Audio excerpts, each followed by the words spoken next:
Hello everyone and welcome to a quick Thunderbird tutorial. In today's video I want to show you how to activate spell check in Thunderbird. This is actually quite simple. First I open Thunderbird, click on the three bars at the top right corner and go to Settings. Here I switch to the Composition tab in the left sidebar.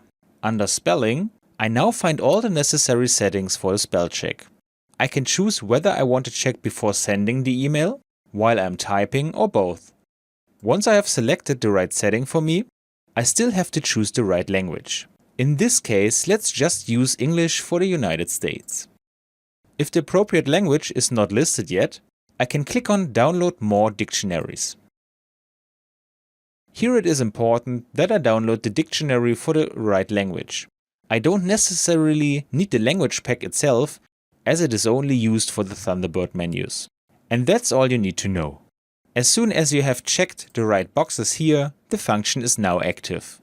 I hope you enjoyed the video and I will see you again in the next tutorial.